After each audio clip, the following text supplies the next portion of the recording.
Hello there, my name is Casey Herdlicka. I'm a teacher at Swallow Hill Music in Denver, Colorado, and I just want to talk about a quick concept that I use all the time, and it's actually a marriage of sorts of two different concepts, the CAGED system and the pentatonic scale. And so the idea is that, well, you've got 5 caged shapes, right? You've got the C, the A, the G, the E, and the D. Okay, those are the 5 caged shapes, and that can be applied to either major or minor chords, right? So say, for example, I'm doing G major, right? I've got the G shape G, and I want to spell out caged up the fretboard, right? So after, in the word caged, after G, C-A-G-E, here's my E-shaped G, your classic bar chord, right? That's derived off the E shape. Anyway, if you don't know the CAGED system, definitely look into that. It's super, super important. But I've got the G shape, the E shape, right? Then I've got the D shape, right? Or if you want to make it easier on yourself, you can just do that, right? The C shape, the A shape, right? Then I'm back to the G shape again, up here on fret 12. Okay, and so in regards to minor chords, I'm going to use the relative minor of G, which is E minor. Okay, so I've got the E minor shape. Once again, I'm spelling out the word caged going up the fretboard, right? So my next shape is going to be the D minor shape, E minor, which would be this right here. Okay, or if you want to make it easier on yourself, you can do that. Okay, followed by the C minor shape, which kind of looks a little awkward. Right, or I can put my pinky down here. Followed by the A minor shape. Followed by the G minor shape, which is another kind of tricky one, but can be done. And then I'm back to the E minor shape. Okay, so those are all the caged chords of E minor and G major going up the fretboard. Okay, and then I got the same pentatonic scale for both of those chords, right? So I've got this pattern.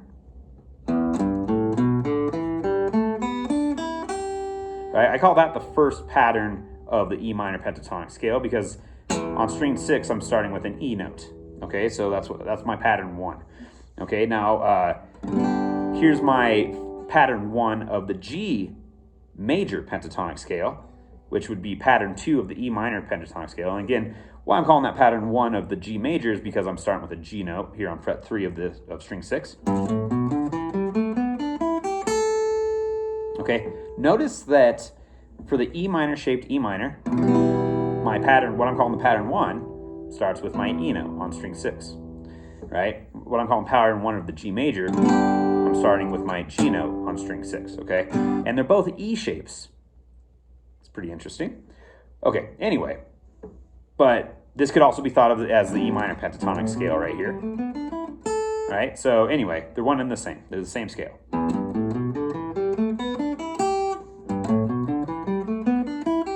Here would be the next pattern. Here's the next pattern. And the last pattern. Before I get back to fret 12, and my original pattern is played using all fretted notes instead of using open strings. Okay, well, within this pattern, I've got my E minor shape, or just in general, my minor shape.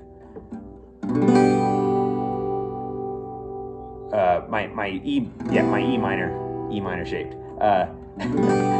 or my G major shape within this pattern. Right, if I were going to go to a different pentatonic scale, say like the A minor pentatonic scale, right? Here's my A minor bar chord, right? Or the relative major, my G shaped C major C chord. Anyway, let me go back to the G major, E minor example. So within that shape, I've got those 2 chord formations. And so no matter where I go on the fretboard and whatever chord I'm playing, if I acknowledge the caged shape that I'm playing, then I know the pattern around that chord. Okay, and that's the idea behind this. So in this pattern, I've got the E-shaped G or the D minor shaped E minor.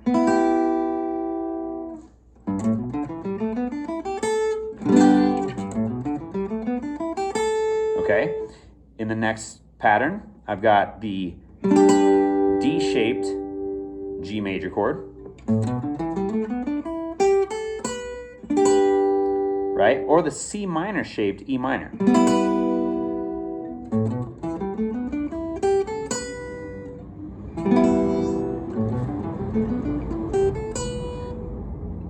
The next shape, I've got the C-shaped G,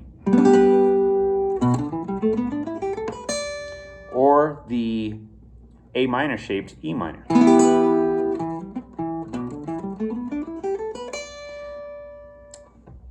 Next pattern would be the A-shaped G,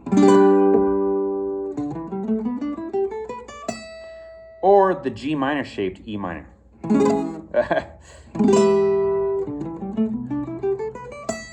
And then I'm back to either the E minor shaped E minor or the G major shaped G major. Okay, so no matter where I go on the fretboard, as long as I acknowledge the shape that I'm playing, whether it's a C shape, A shape, G shape, E shape, or D shape, whether it's major or minor, I understand what pentatonic scale is around that chord. So for example, let me just strum on some E minor chords.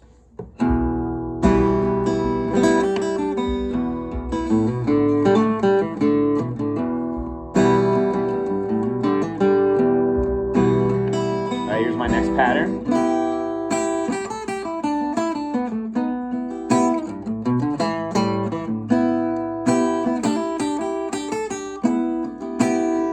Next pattern.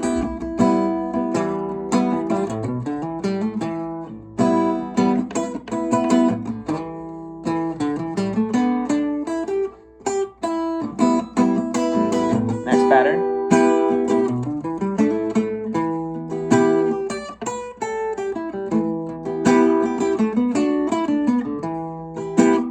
Next pattern.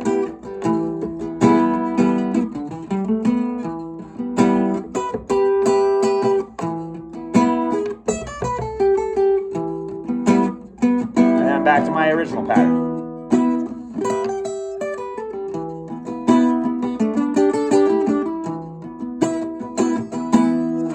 Okay, here's the same idea over the G major chord.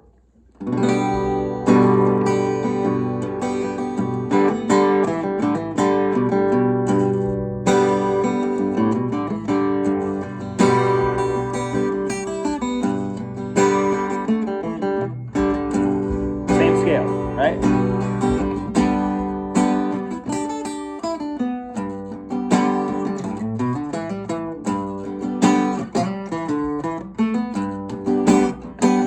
D-shaped G,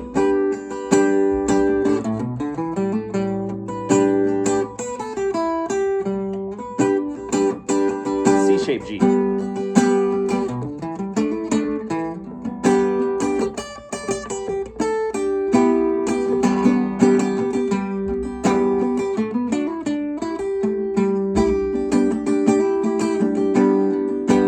A-shaped G,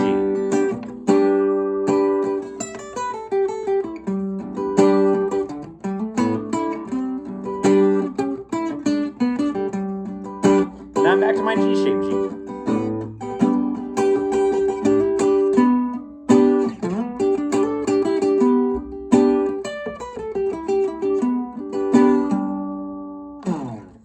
All right, so give that a shot if you want to, really tie together your solo ideas with the chords being played.